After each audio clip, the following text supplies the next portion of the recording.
কাফেররা যখন দেখলো মুসলমানরা মক্কা থেকে মদিনায় চলে যাচ্ছে, তখন তারা রাসূল আকরাম সাল্লাল্লাহু আলাইহি ওয়াসাল্লামের বিরুদ্ধে একটা বৈঠক করলো, একটা মিটিং করলো, যেটাকে বলা হয় দারুন নাদওয়ার বৈঠক।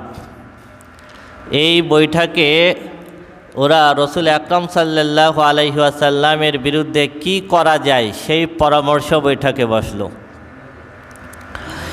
এই বৈঠকে শয়তান একজন বৃদ্ধ মানুষের আকৃতি নিয়ে উপস্থিত ছিল। তখন বৈঠকে একজন ব্যক্তি প্রস্তাব দিল যে মুহাম্মদকে সাল্লাল্লাহু আলাইহি সাল্লামকে আমরা কোনো ঘরের ভিতরে আটকায় রাখতে পারি, যাতে সে দাওয়াত দিতে না পারে। তখন শয়তান বলল যে না, এই সিদ্ধান্তটা যুক্তিযুক্ত না, কারণ তোমরা যখন আটকিয়ে রাখবে তখন তার গোত্রের মানুষ আছে, তার অনুসারীরা আছে, তারা আন্দোলন করে তাকে ওখান থেকে উদ্ধার করে নিয়ে যাবে। এরপর কেউ কেউ প্রস্তাব দিল তাহলে তাকে দেশ থেকে বের করে দেয়া হোক।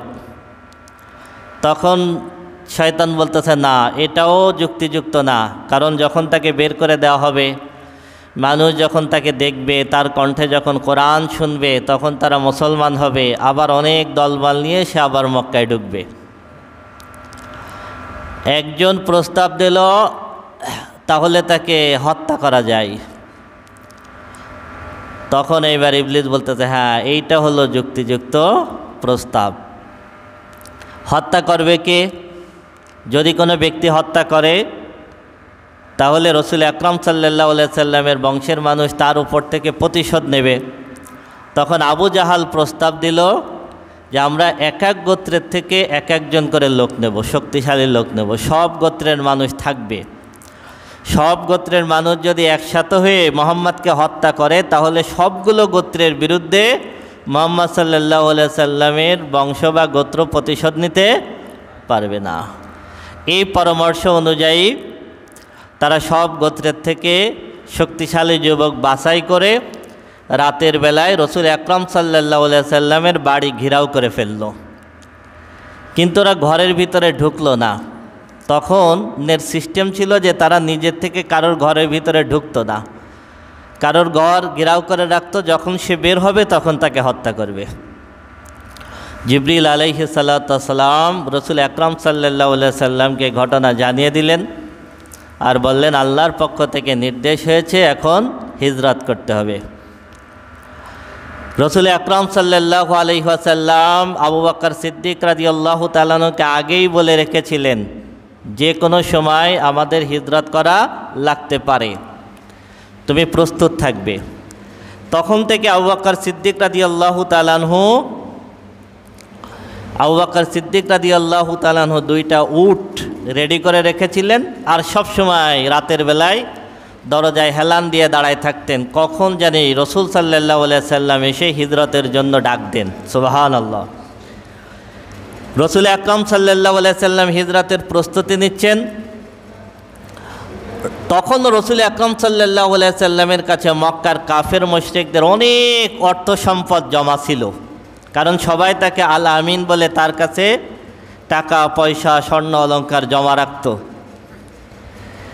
এখন বলেন আপনি আমি হলে কি করতাম? যাদের টাকা পয়সা আমার কাছে আছে তারা আমাকে মারার জন্য আমার বাড়ি ঘেরাও করছে, আমি এখন এখান থেকে চলে যাব, নিশ্চয়ই টাকা পয়সা স্বর্ণ অলংকার সব নিয়ে চলে যেতাম, তাই না? রাসূল আকরাম সাল্লাল্লাহু আলাইহি সাল্লাম আলীকে বলতেছেন আমার কম্বল গায়ে জড়িয়ে তুমি আমার জায়গায় ঘুমিয়ে থাকবে, কোনো চিন্তা করো না, তোমার কোনো সমস্যা হবে না। সকালবেলায় তুমি উঠে এইটা অমুকের মাল, এইটা অমুকের মাল, এইটা অমুকের মাল, যার যার মাল, যার যার আমানত সকাল হওয়ার সাথে সাথে প্রত্যেকের আমানত তুমি তার কাছে পৌঁছাই দিয়ে আসবে। সুবহানাল্লাহ, সুবহানাল্লাহ। এরপরে রাসূল আকরাম সাল্লাল্লাহু আলাইহি সাল্লাম এক মুষ্টি বালু নিলেন, নিয়ে বিসমিল্লাহ বলে ছুড়ে দিলেন। আল্লাহ রাব্বুল আলামিন সূরা ইয়াসিনের ভিতরে বলেন ওয়াজআলনা মিন বাইনি আইদিহিম সাদ্দান ওয়া মিন খালফিহিম সাদ্দান ফাগশাইনাহুম ফাহুম লা ইউবসিরুন। আমি রব্বুল আলামিন কাফেরদের চোখের সামনে একটা পর্দা ফেলে দিলাম। সাদ্দা, একটা বাধা দিয়ে দিলাম। আমি রব্বুল আলামিন তাদের পিছনের দিকে আমি দেওয়াল দিয়ে দিলাম, সামনে দেওয়াল দিয়ে দিলাম। ফাগশাইনাহুম, তাদের চোখের পরে অন্ধকার করে দিলাম। আমার রসুল তাদের সামনে থেকে বের হয়ে গেল। ফাহুম লা ইউবসিরুন, তারা কিছুই দেখতে পেল না। সুবহানাল্লাহ। রসুল আকরাম সাল্লাল্লাহু আলাইহি ওয়াসাল্লাম তাদের সামনে দিয়ে বের হয়ে গেলেন, ওরা কিছুই দেখতে পেল না। গিয়ে আবু বকর রাদিয়াল্লাহু তাআলা আনহুর বাড়িতে গিয়ে নক করলেন। আবু বকর রাদিয়াল্লাহু তাআলা আনহু আগের থেকে রেডি। রসুল আকরাম সাল্লাল্লাহু আলাইহি ওয়াসাল্লাম বললেন, এখনই বের হতে হবে। আসমা বিনত আবি বকর রাদিয়াল্লাহু তাআলা আনহা, আবু বকর রাদিয়াল্লাহু তাআলা আনহার কন্যা, তিনি খাবার রেডি করে দিলেন। খাবারের টুপলা বাঁধবেন, দড়ি খুঁজে পাচ্ছেন না। তখন নিজের পাজামার যে ফিতা, এই ফিতা খুলে ফিতাটাকে ছিঁড়ে দুই ভাগ করলেন। দুই ভাগ করে এক ভাগ দিয়ে পাজামা বাঁধলেন, আর এক ভাগ দিয়ে খাবারের পুটলা বেঁধে দিলেন। রসুল আকরাম সাল্লাল্লাহু আলাইহি ওয়াসাল্লাম খুশি হয়ে আসমা বিনতে আবু বকরকে বললেন, জাতুন নাতাকাইন, দুই ফিতাওয়ালি। তারপর থেকে সবাই তাকে জাতুন নাতাকাইন বলে ডাকতো। সুবহানাল্লাহ, সুবহানাল্লাহ। এরপরে রসুল আকরাম সাল্লাল্লাহু আলাইহি ওয়াসাল্লাম আবু বকরকে নিয়ে বেরিয়ে গেলেন। রাতের আধারে হাঁটতেছেন। আবু বকর সিদ্দিক রাদিয়াল্লাহু তাআলা আনহু একবার ডান পাশে আসেন, একবার সামনে আসেন, একবার বাম পাশে আসেন, একবার পিছনে আসেন, শুধু ঘুরতেছেন। রসুল আকরাম সাল্লাল্লাহু আলাইহি ওয়াসাল্লাম আবু বকরকে বললেন, আবু বকর এত ঘোরো কেন? আবু বকর বলতেছেন, রাতের বেলায় আমরা বের হয়েছি, চতুর্দিক থেকে এখন শত্রু বের হয়ে যেতে পারে। ঝোপ ঝাড়ের ভিতরে কোনো শত্রু লুকিয়ে থাকতে পারে। যদি কোনো আড়ালে, কোনো ঝোপের ভিতরে কোনো শত্রু লুকিয়ে থাকে, অন্ধকার থেকে যদি কোনো শত্রু আপনার দিকে তীর মারে, তাহলে সেই তীর আপনার গায়ে লাগার আগে আমি আবু বকর যাতে ঠেকায় দিতে পারি, এই কারণে যেখানে একটু ঝোপ দেখি, যেখানে একটু অন্ধকার দেখি, আমি আবু বকর সেই পাশে চলে যাই। সুবহানাল্লাহ, সুবহানাল্লাহ। নিজেদের জীবনের থেকে বেশি ভালোবাসতেন রাসূলুল্লাহ সাল্লাল্লাহু আলাইহি ওয়াসাল্লামকে। দুইজনে গেলেন গারে সাওর। গারে সাওর পর্বতের গুহা, অনেক উঁচু পাহাড়। গারে হিরাত থেকে অনেক উঁচু পাহাড়, অনেক কঠিন পথ। এই গুহার ভিতরে আবু বকর সিদ্দিক রাদিয়াল্লাহু তাআলা আনহু এবং রসুল আকরাম সাল্লাল্লাহু আলাইহি ওয়াসাল্লাম গিয়ে আশ্রয় নিলেন। 3 দিন ছিলেন এই গুহার ভিতরে। কয়দিন? 3 দিন। ভোরবেলা যখন হলো, তখন সারা রাত মুহাম্মদ সাল্লাল্লাহু আলাইহি ওয়াসাল্লাম বের হলো না। সকাল যখন হলো, তখন তারা ঘরের ভিতরে ঢুকে দেখে শুধু আলী, রাসূলুল্লাহ সাল্লাল্লাহু আলাইহি ওয়াসাল্লাম কি বের হয়ে গেছেন। চতুর্দিকে ওরা খোঁজাখুঁজি তালাশ করতে শুরু করলো। তালাশ করতে করতে পায়ের চিহ্ন দেখে দেখে দেখে দেখে দেখে এই পাহাড় বেয়ে বেয়ে ওরা গারে সাওরের কাছাকাছি চলে আসলো। গারে সাওরের কাছাকাছি চলে আসলো। গারে সাওর গারে হীরা বা অন্যান্য গুহার মতো না। এই গারে সাওরের ভিতরে উঠে দাঁড়ানো যায় না, ছোট্ট একেবারে ছোটো, একেবারে হামাগুড়ি দিয়ে ঢুকতে হয়। এর ভিতরে রসুল আকরাম সাল্লাল্লাহু আলাইহি ওয়াসাল্লাম এবং আবু বকর সিদ্দিক রাদিয়াল্লাহু তাআলা আনহু ভিতরে আছেন। কাফেররা এসে যখন দাঁড়াইছে, তখন কাফেরদের পা দেখা যাচ্ছে। কেউ যদি ওই জায়গায় বসে গুহার ভিতরে উকি দেয়, তাহলেই দেখতে পারে, তাহলেই দেখতে পারে। আবু বকর সিদ্দিক রাদিয়াল্লাহু তাআলা আনহু রসুল আকরাম সাল্লাল্লাহু আলাইহি ওয়াসাল্লামকে বলতেছেন, আল্লাহর হাবিব, মনে হয় ধরা খেয়ে গেলাম, কাফেরদের পা দেখা যাচ্ছে। আল্লাহ বলেন, ইযহুমা ফিল গারি ইয ইয়াকুলু লিসাহিবিহি লা তাহজান ইন্নাল্লাহা মা'না। আল্লাহ রাব্বুল আলামিন বলেন, স্মরণ করুন সেই সময়ের কথা যখন দুইজন গুহার ভিতরে ছিলেন। একজন তার সাথীকে বলেছিলেন, ইযহুমা ফিল গারি ইয ইয়াকুলু লিসাহিবিহি লা তাহজান, চিন্তা করো না, এই গর্তের ভিতরে, এই গুহার ভিতরে আমরা দুইজন না, লা তাহজান, আমাদের সঙ্গে আরও একজন আছেন, তিনি হলেন কে? ইন্নাল্লাহা মা'না, আমরা এখানে দুইজন না, আমাদের সাথে আর একজন আছেন, তিনি কে? আল্লাহ। মূসা আলাইহিস সালাতু ওয়াস সালামকে ফিরআউনের বাহিনী ধাওয়া করেছিল, তাই না? মুসা আলাইহিস সালাম বনী ইসরাইলকে, ফিরআউনের বিশাল বাহিনী ধাওয়া করেছিল। লোহিত সাগরের পাড়ে এসে আর রাস্তা নেই, আর কি নাই, রাস্তা নেই। তখন ফিরআউনের বিশাল বাহিনী পিছনে আসতেছে, বনী ইসরাইল বলতেছে মুসা ধরা খেয়ে গেলাম, ফিরআউনের বাহিনী এসে গেছে। মুসা আলাইহিস সালাম তখনও একই কথা বলেছিলেন, কাল্লা, কখনোই আমরা ধরা খেতে পারি না, ইন্না মাইয়া রব্বি, নিশ্চয় আমার সাথে আমার রব আছেন, সায়াহদিন, নিশ্চয় আমার রব আমাকে সমুদ্রের রাস্তা দেখাবেন। সুবহানাল্লাহ। এটা হলো আল্লাহর উপরে তাওয়াক্কুল। এরপর আল্লাহ রাব্বুল আলামিন নির্দেশ দিলেন, মুসা আলাইহিস সালাম লাঠি দিয়ে বাড়ি দিলেন, রাস্তা হয়ে গেল। তো গুহার মুখে যখন তারা এসেছে, আল্লাহর নির্দেশে মুহূর্তের ভিতরে মাকড়সা জাল বুনে ফেলছে, আর কবুতর ওখানে বাসা তৈরি করে ডিম পেড়ে ডিম তা দিচ্ছে। এখনো পর্যন্ত গাড়ে সাওয়ারের ওখানে গেলে সবসময় কিছু কবুতর উঠতেছে দেখা যায়। তো এই জায়গায় কাফেরা দাঁড়ায় চিন্তা করতেছে, এ তো অনেক দিনের মাকড়সার জাল বোনা, এখানে কবুতর বাসা বেঁধেছে, বহুকাল পর্যন্ত এই গুহার ভিতরে কেউ ঢোকে নাই। এটা দেখে তারা ফিরে গেল। 3 দিন ছিলেন। আসমা বিনতে আবি বকর রাদিয়াল্লাহু তাআলা আনহা নিজে ওই জায়গায় গিয়ে খাবার পৌঁছায় দিয়ে আসতেন। কত কঠিন পথ। আবু বকর সিদ্দিক রাদিয়াল্লাহু তাআলা আনহুর একজন দাস ছিলেন আমির ইবনে ফুহাইরা, তিনি ছাগল চড়াতেন। ছাগল চড়িয়ে সারাদিন ছাগল চড়ানোর পরে বিকালবেলায় এই ছাগল চড়াতে চড়াতে চড়াতে উনি ওই গুহার কাছে চলে যেতেন, গিয়ে রাসূল আকরাম সাল্লাল্লাহু আলাইহি ওয়াসাল্লাম এবং আবু বকরকে ছাগলের দুধ পান করায় আসতেন। সুবহানাল্লাহ। এবং আবু বকর সিদ্দিক রাদিয়াল্লাহু তাআলা আনহুর এক ছেলে আব্দুল্লাহ, তিনি সারাদিন মক্কায় ঘুরে ঘুরে কাফের মুশরিকরা কি পরিকল্পনা করতেছে এইটার সংবাদ নিয়ে আবার রাতের বেলায় রাসূল আকরাম সাল্লাল্লাহু আলাইহি ওয়াসাল্লামের কাছে সংবাদ পৌঁছায় দিয়ে আসতেন। 3 দিন পর সেইখান থেকে আবার রাসূল আকরাম সাল্লাল্লাহু আলাইহি ওয়াসাল্লাম আবু বকর বের হয়ে রওনা দিলেন সোমবারের দিন। কোন দিন? সোমবারের দিন। সেইখান থেকে রওনা দিয়ে মদিনায় কোবাতে পৌঁছেছিলেন পরের সোমবার, 1 সপ্তাহ।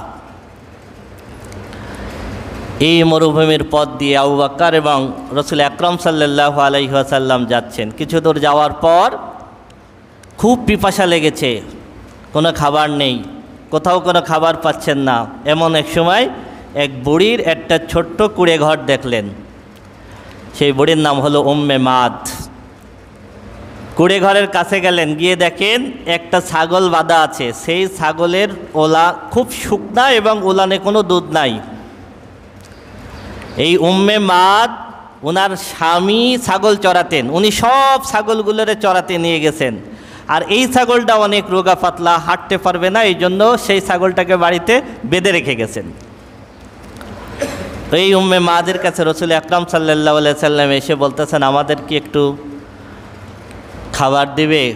উম্মে মাদ মেহমানদারি করতে খুব পছন্দ করতেন, কিন্তু ওই মুহূর্তে ওনার কাছে কোনো খাবার ছিল না। বললেন, আমার কাছে তো কোনো খাবার নাই। রাসূল আকরাম সাল্লাল্লাহু আলাইহি ওয়াসাল্লাম বললেন, আপনি যদি অনুমতি দেন তাহলে আমি এই ছাগলটা ধুতে পারি? উম্মে মাদ বললে, ওটা ধুয়ে কি করবেন? ওর তো কোনো ওলানে দুধই নাই, ওর তো দুধ হয় না, ও চলতে পারে না, এই জন্য ওকে রেখে গেছে। রাসূল আকরাম সাল্লাল্লাহু আলাইহি ওয়াসাল্লাম বিসমিল্লাহ বলে হাত দেওয়ার সাথে সাথে ছাগলের ওলান দুধে পরিপূর্ণ হয়ে গেল। সুবহানাল্লাহ। রাসূল আকরাম সাল্লাল্লাহু আলাইহি ওয়াসাল্লাম দুধ দিলেন, নিজে পরিতৃপ্ত সহকারে খেলেন, আবু বকরকে খাওয়ালেন, উম্মে মাদকে খাওয়ালেন। এরপরে যে পাত্রে দুধ দহন করতেছিলেন এই পাত্রটা দুধে পরিপূর্ণ করে দিয়ে উম্মে মাদের কাছে দিয়ে রওনা হলেন। সুবহানাল্লাহ। ওনার স্বামী এসে বাড়িতে এসে দেখতেছেন দুধ, তুমি এই দুধ কোথায় পেলে? তখন তিনি সব ঘটনা খুলে বললেন। খুলে বলার পর তিনি বলতেছেন, নিশ্চয়ই ইনি হবেন সেই ব্যক্তি যিনি মক্কা ইসলামের দাওয়াত দিচ্ছেন। সুবহানাল্লাহ, সুবহানাল্লাহ। এরপরে রাসূল আকরাম সাল্লাল্লাহু আলাইহি ওয়াসাল্লাম আরও অনেক দূর রওনা দিলেন। মক্কায় ঘোষণা হয়ে গেল যে মুহাম্মদকে ধরে আনতে পারবে সাল্লাল্লাহু আলাইহি ওয়াসাল্লাম তাকে 100 উট দেওয়া হবে, আর যে আবু বকরকে ধরে আনতে পারবে তাকেও 100 উট দেওয়া হবে, মানে 2 জনের জন্য 200 উট ঘোষণা দিল। তখন সুরাকা এই আশায় ঘোড়া হাঁকিয়ে রওনা দিল। ঘোড়া হাঁকিয়ে রওনা দিয়ে অনেক পথ আসার পরে রসুল আকরাম সাল্লাল্লাহু আলাইহি ওয়াসাল্লাম এবং আবু বকরের কাছাকাছি চলে আসলো। আবু বকর আবার বলতেছেন, আল্লাহর হাবিব সুরাকা আসতেছে। রসুল আকরাম সাল্লাল্লাহু আলাইহি ওয়াসাল্লাম একই কথা বললেন, সে কিছুই করতে পারবে না, আমরা দুইজন আমাদের সাথে আছেন কে? আল্লাহ। সুরাকা যখন কাছাকাছি আসলো তখন আল্লাহর নির্দেশে সুরাকার ঘোড়া সহ শুকনা মরুভূমির পাথর বালু পথ, ওর ভিতরে ঘোড়া সহ ডেবে গেল। ডেবে যাওয়া অবস্থায় সুরাকা এবার রসুল আকরাম সাল্লাল্লাহু আলাইহি ওয়াসাল্লামকে ডাকতেছে আর বলতেছে, আপনি আমার জন্য দোয়া করুন, আপনি আমার জন্য রক্ষা করুন, আমি আপনাদেরকে ধরব না। রসুল আকরাম সাল্লাল্লাহু আলাইহি ওয়াসাল্লাম দোয়া করলেন, সুরাকা আবার উঠল। রসুল আকরাম সাল্লাল্লাহু আলাইহি ওয়াসাল্লামের কাছে এসে সুরাকার কাছে কিছু খাবার ছিল, সেই খাবার রসুল আকরাম সাল্লাল্লাহু আলাইহি ওয়াসাল্লামকে তিনি দিলেন আর বললেন, আমি নিশ্চিত আপনার যেই দিন, এই দিন একদিন বিজয়ী হবে। সুবহানাল্লাহ, এই দিন একদিন বিজয়ী হবে। তবে আপনি আমাকে লিখে দেন, যেদিন বিজয়ী হবে সেই দিন আপনি আমাকে মাফ করে দেবেন এবং নিরাপত্তা দিবেন। রসুল আকরাম সাল্লাল্লাহু আলাইহি ওয়াসাল্লাম আবু বকরকে বললেন, লিখে দাও। আবু বকর লিখে দিলেন। রসুল আকরাম সাল্লাল্লাহু আলাইহি ওয়াসাল্লাম সুরাকাকে বললেন, সুরাকা, তোমার হাতে যদি পারস্যের রাজা বাদশাদের হাতে যে ওরা ব্রেসলেট পরে দামি, সেইটা যদি তোমার হাতে ওঠে তুমি খুশি হবে? সুরাকা বলল, অবশ্যই খুশি হব। রসুল আকরাম সাল্লাল্লাহু আলাইহি ওয়াসাল্লাম বললেন, রাজা বাদশাদের হাতের বালা একদিন তোমার হাতে উঠবে। সুরাকা দীর্ঘদিন এই অপেক্ষায় ছিলেন। ওমর ফারুক রাদিয়াল্লাহু তাআলা আনহুর সময়, আবু বকরের পরে আবু বকর সিদ্দিক রাদিয়াল্লাহু তাআলা আনহুর পরে ওমর রাদিয়াল্লাহু তাআলা আনহু যখন খেলাফতের দায়িত্ব নিলেন, তখন পারস্য বিজয় হলো। তখন রসুল আকরাম সাল্লাল্লাহু আলাইহি ওয়াসাল্লামের ওয়াদা পূরণ করে ওমর ফারুক রাদিয়াল্লাহু তাআলা আনহু পারস্যের বাদশার হাতের ব্রেসলেট সুরাকার হাতে পরাই দিলেন। সুবহানাল্লাহ, সুবহানাল্লাহ। এই সুরাকা যখন ফিরে আসতেছে, মানুষের সাথে দেখা হচ্ছে, তখন সুরাকা বললেন যে আমি ঘুরে আসছি, ও পথে আবার যাওয়ার দরকার নাই। তখন সবাই ফেরত চলে আসলো।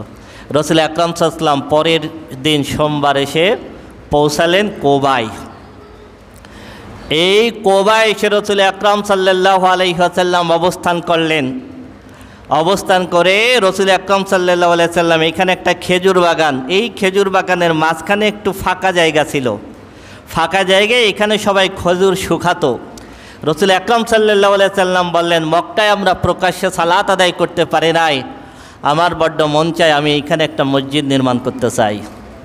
তখন সবাই মিলে এখানে মসজিদ নির্মাণ করলেন। এই হলো মুসলমানদের প্রথম মসজিদ, মসজিদে কোবা, মসজিদে কোবা। রসুল আকরাম সাল্লাল্লাহু আলাইহি ওয়াসাল্লাম প্রত্যেক শনিবার মদিনা মসজিদে নববী থেকে 3 কিলোমিটার, প্রত্যেক শনিবার রসুল আকরাম সাল্লাল্লাহু আলাইহি ওয়াসাল্লাম এই মসজিদে কোবায় আসতেন এবং সালাত আদায় করতেন। ওমর ফারুক রাদিয়াল্লাহু তাআলা যখন অর্ধ পৃথিবীর বাদশাহ, তখনও ওমর ফারুক রাদিয়াল্লাহু তাআলা এই কোবায় আসতেন, খেজুরের ডাল ভেঙে নিজের হাতে মসজিদে কোবা পরিষ্কার করতেন। সুবহানাল্লাহ, সুবহানাল্লাহ।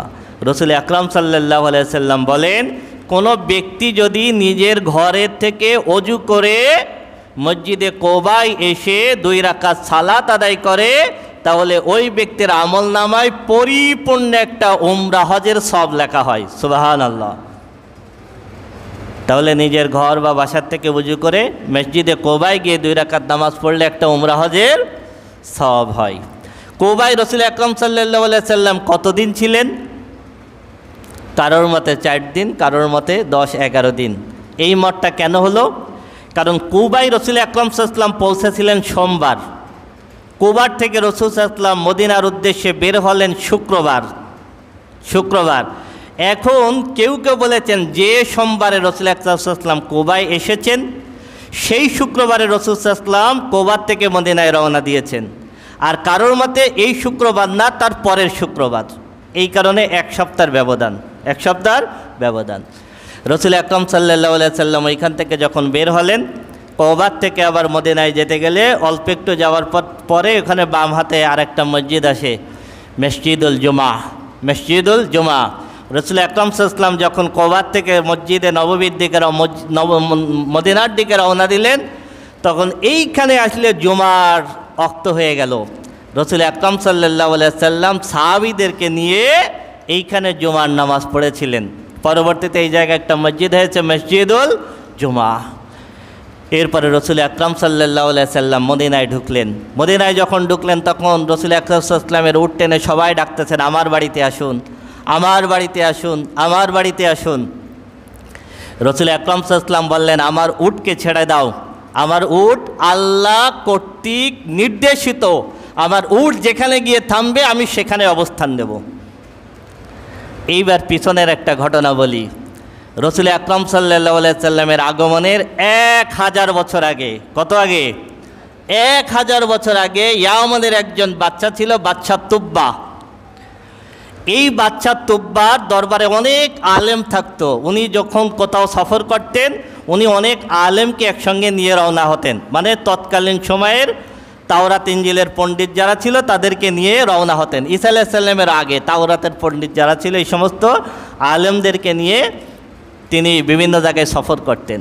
তাই বাদশা তুব্বা একদিন এই ইয়াসরিবের উপর দিয়ে যাচ্ছেন, তখন তার সঙ্গে 400 জন আলেম। কতজন আলেম? রসুল আকরাম সাল্লাল্লাহু আলাইহি ওয়াসাল্লামের 1000 বছর আগের ঘটনা।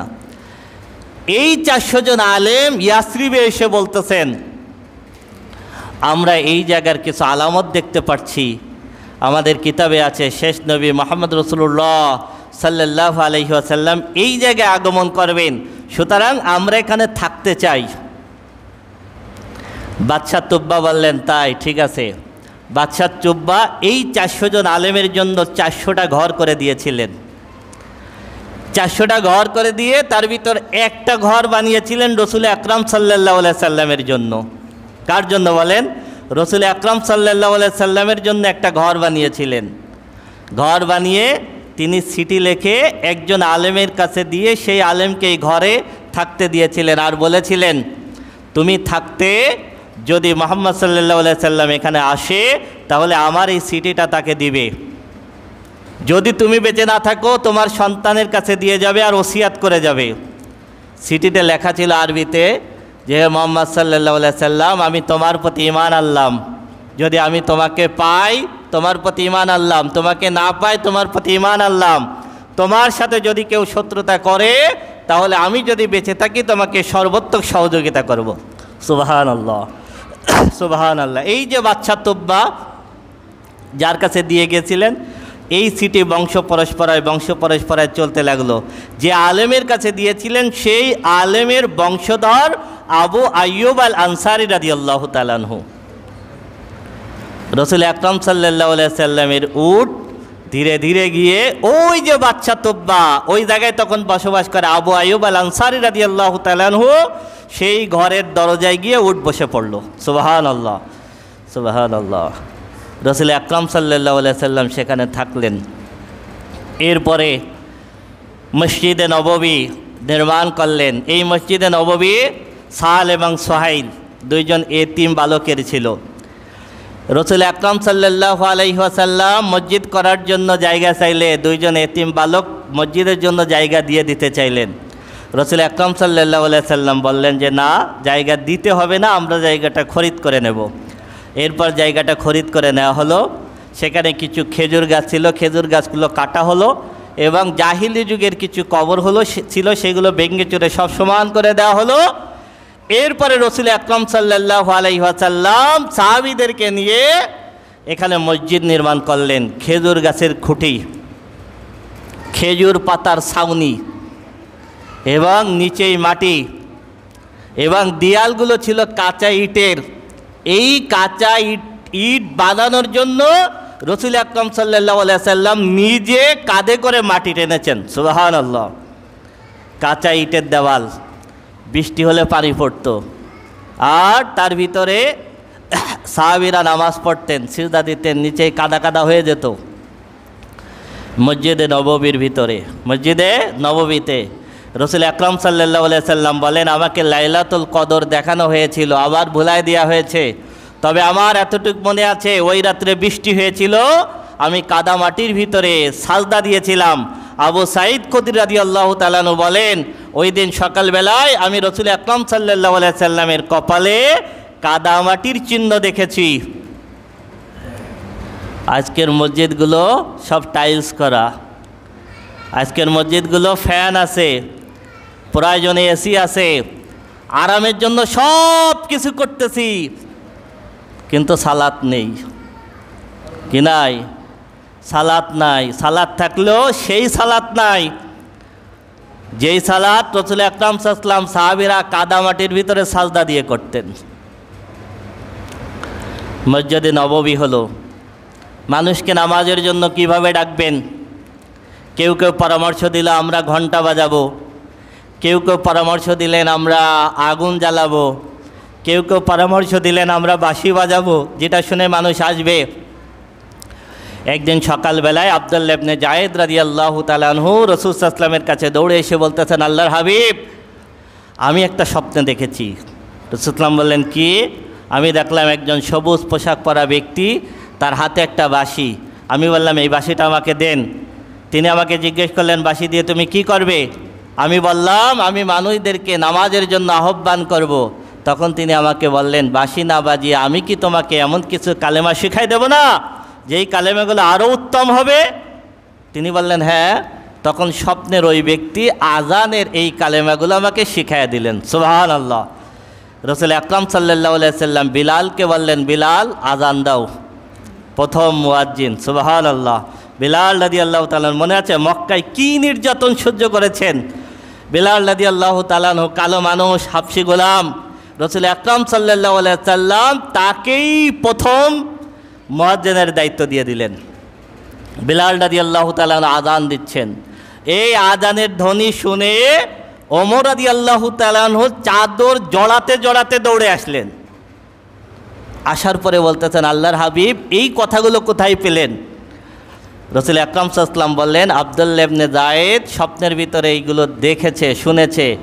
ওমর রাদিয়াল্লাহু তাআলা বলেন, আল্লাহর কসম দিয়ে বলতেছি, এই কথাগুলো আমাকেও স্বপ্নের ভিতরে শোনানো হয়েছে। সুবহানাল্লাহ, সুবহানাল্লাহ, সুবহানাল্লাহ। এরপরে রাসূল আকরাম সাল্লাল্লাহু আলাইহি ওয়াসাল্লাম সাহাবীদেরকে ভাগ করে দিলেন। মুহাজির যারা মক্কার থেকে মদিনায় হিজরত করে গিয়েছিলেন তাদেরকে আনসার সাহাবীদের ভিতরে ভাগ করে দিলেন। এক একজন সাহাবীকে এক একজন আনসার সাহাবীর, মুহাজিরকে এক একজন আনসার সাহাবীর দায়িত্বে দিয়ে দিলেন। আনসার সাহাবীরা, মদিনার আনসার সাহাবীরা মুহাজিরদের জন্য সর্বোচ্চ ত্যাগ স্বীকার করেছিলেন। কেমন ত্যাগ স্বীকার করেছিলেন? নিজের ঘর রুম করে দিয়ে তাদেরকে থাকতে দিয়েছিলেন। যার এক খণ্ড জমি আছে, জমি অর্ধেক ভাগ করে মুহাজির ভাইকে দিয়ে দিয়েছিলেন। যার বিশাল বড় খেজুর বাগান আছে, অর্ধেক খেজুর বাগান মুহাজির ভাইকে দিয়ে দিয়েছিলেন। সুবহানাল্লাহ। শুধু তাই না, যার দুইজন স্ত্রী আছে, একজন স্ত্রীকে তালাক দিয়ে মুহাজির ভাইয়ের সঙ্গে বিবাহ দিয়ে দিয়েছিলেন। সুবহানাল্লাহ, সুবহানাল্লাহ। কি ত্যাগ স্বীকার করেছেন তারা।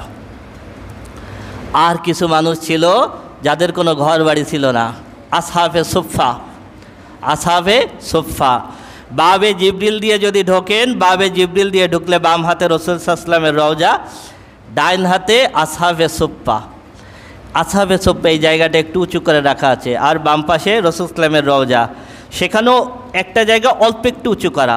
অনেকে এই জায়গাটাকে আসহাবে সুফা মনে করে, কিন্তু এটা হলো উস্তুনে তাহাজ্জুদ। রাসূল সাল্লাল্লাহু আলাইহি ওয়াসাল্লাম এখানে তাহাজ্জুদের নামাজ পড়তেন। আর ডাইন পাশে একটু বেশি উঁচু করা, খুব অল্প একটু জায়গা। আমি দেখে কোনোভাবেই মাথায় আনতে পারলাম না। স্বাভাবিকভাবে দেখলে মনে হবে এখানে স্বাভাবিকভাবে 20 থেকে 25 জন মানুষ থাকতে পারে, অথচ আসহাবে সুফফায় সবসময় অ্যাভারেজ 70 থেকে 80 জন থাকতেন। কখনো কখনো সেখানে 200-300 জন পর্যন্ত হয়ে যেত, কখনো একটু কম হতো। 70-80 জনের মতো সবসময় থাকতেন, যাদের কোনো ঘর বাড়ি কোনো কিছুই ছিল না, কোনো কিছুই ছিল না। তারা কি খাবার খেতেন? তারা খাবার খেতেন মসজিদে নববীতে রাসূল সাল্লাল্লাহু আলাইহি ওয়াসাল্লামের কাছে যেই হাদিয়া আসতো, সেই হাদিয়াগুলো রাসূল সাল্লাল্লাহু আলাইহি ওয়াসাল্লাম আসহাবে সুফফাকে খেতে দিতেন। এই আসহাবে সুফফার ভিতরে একজন ছিলেন আবু হুরায়রা রাদিয়াল্লাহু তাআলা আনহু, যিনি সবথেকে বেশি হাদিস বর্ণনা করেছেন। কেন তিনি এত হাদিস বর্ণনা করতে পেরেছেন? কারণ তার ঘর ছিল না, সবসময় মসজিদে নববীতে পড়ে থাকতেন, রাসূল সাল্লাল্লাহু আলাইহি ওয়াসাল্লামের কাছে থাকতেন। এই জন্য তিনি সবচেয়ে বেশি হাদিস বর্ণনা করতে পেরেছেন। আবু হুরায়রা রাদিয়াল্লাহু তাআলা আনহু বলেন, কখনো কখনো ক্ষুধার যন্ত্রণায় দাঁড়াতে পারতাম না। তখন দাঁড়ানোর জন্য পেটে পাথর বাঁধতাম। আবু হুরায়রা রাদিয়াল্লাহু তাআলা আনহু বলেন, একদিন আমি প্রচণ্ড ক্ষুধার্ত, আমি উঠে দাঁড়াতে পারছি না। আমি তখন আসহাবে সুফফার থেকে বের হলাম, রাস্তার পাশে এসে দাঁড়ালাম, দেখি আবু বকর যাচ্ছে। আবু বকরকে দেখে আমি আবু বকরের কাছে একটা দুটো কোরআনের আয়াত জিজ্ঞেস করলাম। আমার উদ্দেশ্য আয়াত জিজ্ঞেস করা না, আমি চিন্তা করলাম আমার শরীরের অবস্থা দেখে আবু বকর হয়তো বুঝতে পারবে যে আমি ক্ষুধার্ত অবস্থায় আছি। কিন্তু আবু বকর রাদিয়াল্লাহু তাআলা আনহু বুঝতে পারলেন না, চলে গেলেন। এরপরে ওমর রাদিয়াল্লাহু তাআলা আনহু আসলেন। ওমর রাদিয়াল্লাহু তাআলা আনহুর সঙ্গে একই রকম আমি কথা বললাম। ওমর রাদিয়াল্লাহু তাআলা আনহু বুঝতে পারলেন না, চলে গেলেন। এরপরে রাসূল আকরাম সাল্লাল্লাহু আলাইহি সাল্লাম আসলেন। রাসূল আকরাম সাল্লাল্লাহু আলাইহি সাল্লাম আমাকে দেখেই বুঝতে পারলেন, বুঝে আমাকে ডাক দিলেন, আবু হুরায়রা আসো। ডেকে নিয়ে নিজের ঘরে গেলেন। যাওয়ার পরে দেখেন এক পেয়ালা দুধ। রাসূল আকরাম সাল্লাল্লাহু আলাইহি সাল্লাম জিজ্ঞেস করলেন, এই দুধ কোথায় পেলে?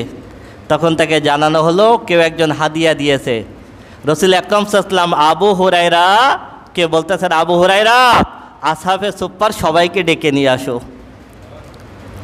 আবু হুরায়রা চিন্তা করতেছে আমি ক্ষুধার্ত, এক গ্লাস দুধ দেখে মনে করলাম এই দুধটা হয়তো রাসূল সাল্লাল্লাহু আলাইহি সাল্লাম আমাকে খেতে দেবেন।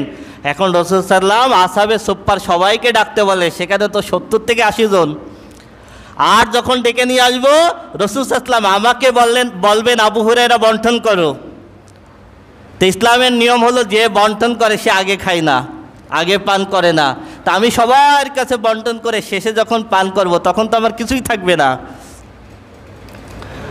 আবু হুরায়রা বললেন, আমি সবার মাঝে বন্টন করলাম। প্রত্যেকেই তৃপ্তি সহকারে দুধ পান করলেন। দুধ পান করার পর একই রকমভাবে গ্লাসে আগেও যে দুধ ছিল সেই রকম দুধ থাকলো। সুবহানাল্লাহ।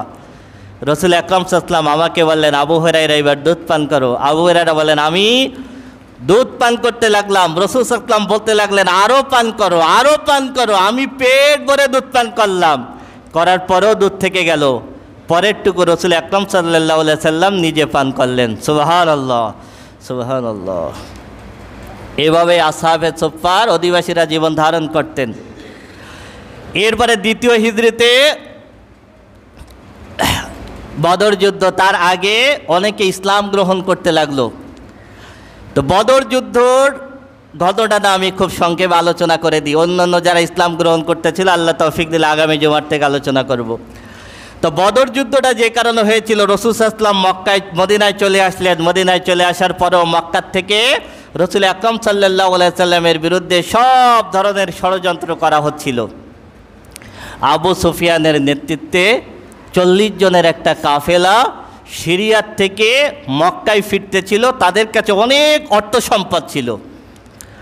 তো এই অর্থ সম্পদ নিয়ে সিরিয়ার থেকে মদিনার পায়ে দিয়ে মক্কায় আসতে হতো।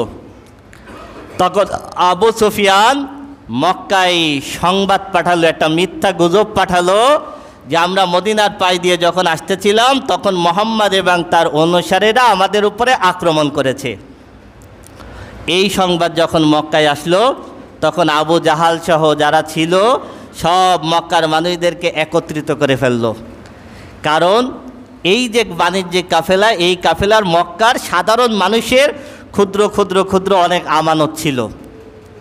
তখন মক্কার কাফের মুশরিকদের এটা বোঝাইতে খুব সুবিধা হলো যে মুহাম্মদ মক্কা থেকে মদিনায় চলে গেছে। মদিনায় যাওয়ার পরও ক্ষান্ত হয় নাই, আমাদের যে অর্থ সম্পদ আছে সেই অর্থ সম্পদ লুট করে নিয়ে মুহাম্মদ এবং তার অনুসারীরা লুট করে নিয়ে যাচ্ছে। এইটা বলে মক্কার সব মানুষদেরকে খেপিয়ে তুললো। খেপিয়ে তুলে 1000-এরও বেশি মানুষকে একত্রিত করলো যে চলো আমরা মদিনা আক্রমণ করব। আবু জাহালের নেতৃত্বে 1000-এরও বেশি সৈন্য মদিনা আক্রমণ করার জন্য মক্কার থেকে বের হলো। রাসূল আকরাম সাল্লাল্লাহু আলাইহি ওয়াসাল্লামকে জিবরিল আলাইহিস সালাতু ওয়াস সালাম সংবাদ জানাই দিলেন। রাসূল আকরাম সাল্লাল্লাহু আলাইহি ওয়াসাল্লাম তাৎক্ষণিকভাবে সাহাবীদেরকে নিয়ে বের হলেন। তাৎক্ষণিকভাবে বের হলে আর কয়জন লোক পাওয়া যায়? রাসূল আকরাম সাল্লাল্লাহু আলাইহি ওয়াসাল্লাম বদরের প্রান্তরে সাহাবীদেরকে নিয়ে বের হয়েছিলেন 313 জন। কতজন? 313 জন। তবে অধিকাংশ রায়াতের ভিতরে পাওয়া যায় মূলত বদরের প্রান্তরে যুদ্ধ করেছিলেন 305 জন। 305 জন। 8 জন সাহাবীকে রসুল আকরাম সাল্লাল্লাহু আলাইহি সাল্লাম মদিনার সীমানা পাহারা দেওয়ার জন্য রেখে গিয়েছিলেন। যেহেতু তাদেরকে মদিনার সীমানা পাহারা দেওয়ার জন্য রেখে গিয়েছিলেন, এটাও যুদ্ধের অন্তর্ভুক্ত ছিল, এই জন্য তাদেরকেও বদর সাহাবী ধরে 313 জন গণনা করা হয়। কিছু দূর আসার পর আল্লাহ রাব্বুল আলামিন আয়াত নাজিল করলেন। জিবরিল আলাইহিস সালাম এসে বলতেছেন, আল্লাহর হাবিব, কাফেলা হলো 2টা। এক আবু সুফিয়ান, যার সাথে আছে 40 জন এবং তার সাথে অনেক ধন সম্পদ আছে। আর একটা বাহিনী যারা মক্কার থেকে বের হচ্ছে, তাদের সাথে 1000-এর উপরে সৈন্য।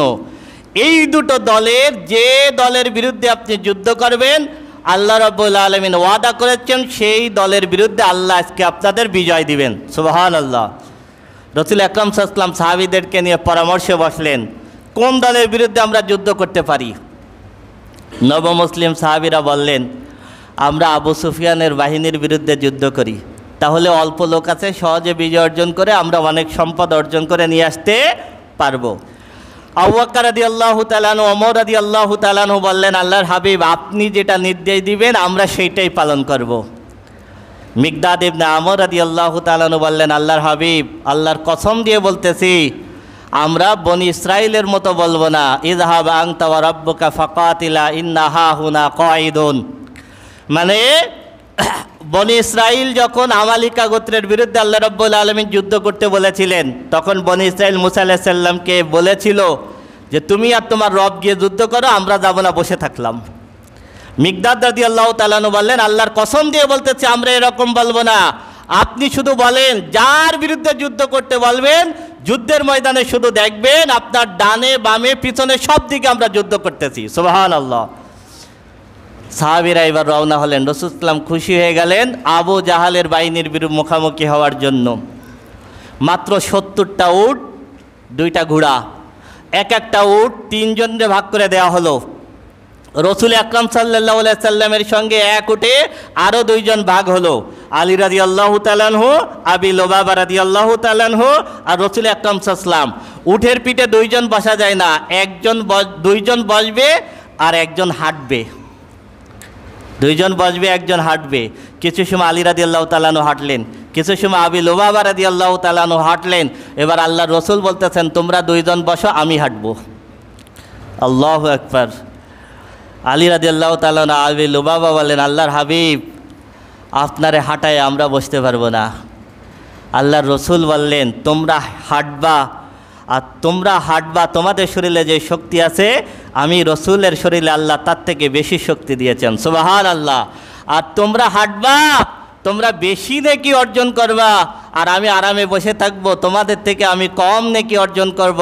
আমি রসুল, আমি নিজের জন্য এটা মেনে নিতে পারি না। 80 মাইল পথ হেঁটে বদরের প্রান্তরে এসে উপস্থিত হলেন ক্লান্ত সাহাবীরা। আল্লাহ রাব্বুল আলামিন এই অবস্থায় আকাশটাকে মেঘাচ্ছন্ন করে দিলেন। মেঘাচ্ছন্ন করে দিলে এই ক্লান্ত অবস্থায় সাহাবীরা ঘুমায় পড়লেন। ইয ইউগাশশিকুমুন নুআসা আমানাতাম মিন, আল্লাহ রাব্বুল আলামিন বলেন, আমি রাব্বুল আলামিন তোমাদের শান্তির জন্য সেই দিন হালকা অন্ধকারাচ্ছন্ন করে দিয়েছিলাম। যখন ঘুম থেকে উঠলেন, আল্লাহ রাব্বুল আলামিন বৃষ্টি নাজিল করেছিলেন।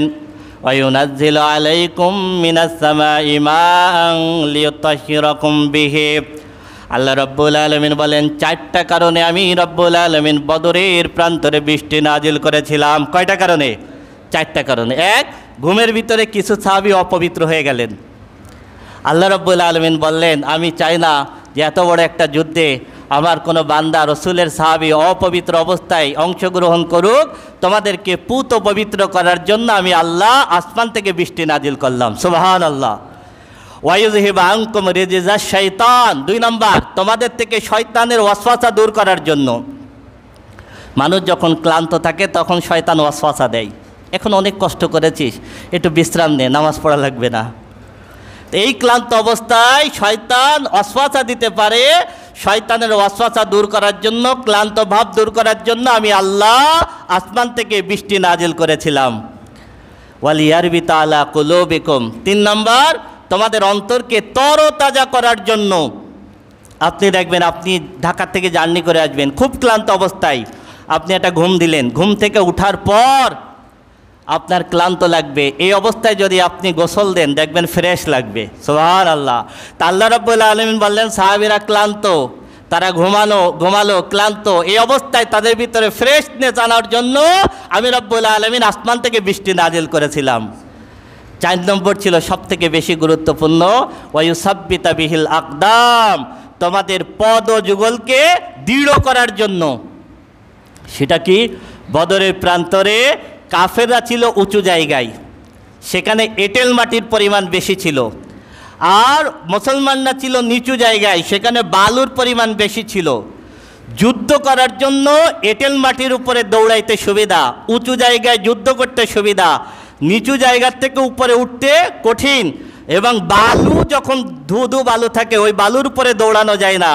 আল্লাহ রাব্বুল আলামিন বৃষ্টি নাজিল করলেন। এবার বলুন, বালির উপরে যদি বৃষ্টি হয় বালিগুলো বসে গেল। সুবহানাল্লাহ। মুসলমানের জন্য দৌড়াতে সুবিধা হলো। এঁটেল মাটির উপরে বৃষ্টি হলো, এঁটেল মাটির উপরে বৃষ্টি হলে রাস্তা স্যাঁতস্যাঁতে হয়ে গেল। সুবহানাল্লাহ। এক বৃষ্টি দিয়ে আল্লাহ রাব্বুল আলামিন পুরা পরিবেশ পাল্টাই দিলেন। সুবহানাল্লাহ। রাসূল আকরাম সাল্লাল্লাহু আলাইহি সাল্লাম কাফেরদের দিকে তাকায় দেখেন 1000-এর উপরে, নিজের সাথীদের দিকে তাকায় দেখেন মাত্র 313। 2 হাত তুলে আল্লাহর দরবারে দোয়া করলেন, আল্লাহ আজকে যদি মুসলমানদেরকে পরাজিত করে দাও, তোমার নাম ধরে ডাকার মতো কেউ থাকবে না। এত দূর পর্যন্ত হাত তুললেন। ওমর ফারুক রাদিয়াল্লাহু তাআলা আনহু বললেন, রাসূল সাল্লাল্লাহু আলাইহি ওয়াসাল্লামের বগল দেখা গেল। আবু বকর সিদ্দিক রাদিয়াল্লাহু তাআলা হাত নামাই দিয়ে বললেন, আল্লাহর হাবিব যথেষ্ট হয়ে গেছে। সুবহানাল্লাহ। ইয ইউগাশিকুমুন নুআস ইস্তাস্তাগীসুনা রাব্বাকুম ফাস্তাজাবা লাকুম আন্নী মুমিদ্দুকুম বিআলফিম মিনাল মালাইকাতি মুরদিফিন। আল্লাহ রাব্বুল আলামিন বলেন, যখন আপনি সাহায্য প্রার্থনা করেছিলেন আমি রব্বুল আলামিন আপনাকে সুসংবাদ দিয়েছিলাম, আমি রব্বুল আলামিন বদরের প্রান্তরে 1000 ফেরেশতা নাজিল করে সাহায্য করব। সুবহানাল্লাহ। অন্য জায়গায় বলেছেন 3000, অন্য জায়গায় বলেছেন 5000, এবং মুরদিফিন, মুনজিলিন, এই শব্দগুলো আল্লাহ রাব্বুল আলামিন ব্যবহার করেছেন। তার মানে হলো নাজিলকৃত। কাফেররা দেখতে পেল যে আসমান থেকে বদরের প্রান্তরে শুধু ফেরেশতা নামতেছে। সুবহানাল্লাহ, সুবহানাল্লাহ, সুবহানাল্লাহ। রাসূল আকরাম সাল্লাল্লাহু আলাইহি সাল্লাম এক মুষ্টি বালি নিলেন, নিয়ে বিসমিল্লাহ বলে ছুড়ে দিলেন। রাসূল আকরাম সাল্লাল্লাহু আলাইহি ওয়াসাল্লাম বিসমিল্লাহ বলে ছুড়ে দিলেন। আল্লাহ বলেন, ওয়ামা রমাইতা ইয রমাইতা ওয়ালাকিন্নাল্লাহ রামা। হে রাসূল, আপনি যখন বালু নিক্ষেপ করেছিলেন ওই বালু আপনি নিক্ষেপ করেন নাই, আপনি শুধু ছুড়ে মেরেছেন। ওই বালু 1000 কাফেরের চোখে আমি আল্লাহই পৌঁছে দিয়েছিলাম। সুবহানাল্লাহ, সুবহানাল্লাহ। এবার বলেন তো চোখে বালি গেলে কি অবস্থা হয়? ওরা সব চোখ ডলাডলি করতে লাগলো, এরকমভাবে চোখ ডলাডলি করতে লাগলো। এরপর আল্লাহ বলেন, ইয ইউহি রাব্বুকা ইলাল মালাইকাতি আন্নী মাকুম ফাসাব্বিতুল্লাযীনা আমানু সাউলকি ফি কুলুবিল্লাযীনা কাফারুর রুবা ফাদরিবু ফাওকাল আনাকি ওয়াদরিবু মিনহুম কুল্লা বানান। আমি রব্বুল আলামিন ফেরেশতাদেরকে বলেছিলাম, হে ফেরেশতারা, বদরের প্রান্তরে ইমানদারকে সাহস দিবা। ইমানদারদেরকে, ফেরেশতাদের কাজ ছিল ইমানদারদেরকে সাহস দিয়ে ধরে রাখা। আর আল্লাহ রাব্বুল আলামিন বলেন, আমি দায়িত্ব নিলাম কাফেরদের অন্তরে আমি আল্লাহ ভয় ঢুকাই দেব। সুবহানাল্লাহ। এবার মুসলমানরা যখন তাকবীর দিল, মুসলমানরা যখন তাকবীর দিল, এখন ওরা চোখ আপনি অনেকক্ষণ ডলবেন, ডলার পরে দেখবেন সামনে আপনি ধোয়া দেখতেছেন, কিছুই দেখতে পারতেছেন না, চোখ ঘোলা হয়ে গেছে। এমন অবস্থায় যখন সাহাবীরা তাকবীর দিলেন, আল্লাহ রাব্বুল আলামিন অন্তরে ভয় ঢুকাই দিয়েছেন, ওরা পিছন দিকে দৌড় শুরু করলো। এবার বলুন তো, যখন দৌড় শুরু করলো আল্লাহ রাব্বুল আলামিন রাস্তা পিচ্ছিল করে দিয়েছেন, তাই না? বৃষ্টি নাজিল করে পিচ্ছিল করে দিয়েছেন, সব আছাড় খেয়ে পড়লো। এবার আল্লাহ বললেন, ফাদরিবু ফাওকাল আনাকি ওয়াদরিবু মিনহুম কুল্লা বানান। ওদের গর্দানের উপরে আঘাত করো, ওয়াদরিবু মিনহুম কুল্লা বানান, প্রত্যেক গিরায় আঘাত করো। আল্লাহ রাব্বুল আলামিন বিজয় দিলেন। আবু জাহালকে হত্যা করেছিল ছোট্ট 2টা বালক, ছোট্ট 2টা বালক। এই ছোট্ট 2টা বালক একজন সাহাবীকে, একজন বলতেছে আবু জাহাল কোথায়, কারণ আমরা আবু জাহালকে হত্যা করতে চাই।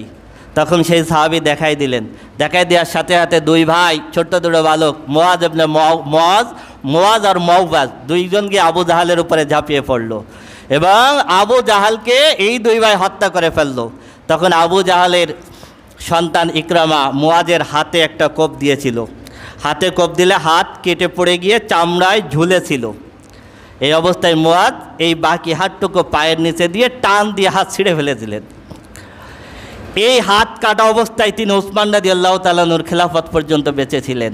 আর এক ভাই মুআওয়াজ, এই মুআওয়াজ বদরের প্রান্তরে শহীদ হয়েছিলেন। 14 জন সাহাবী সেই দিন শহীদ হয়েছিলেন আর 70 জন কাফের সেই দিন নিহত হয়েছিল। সব বদরের কূপের ভিতরে তাদেরকে নিক্ষেপ করা হয়েছিল আর 70 জন কাফেরকে মদিনায় বন্দী করে আনা হয়েছিল।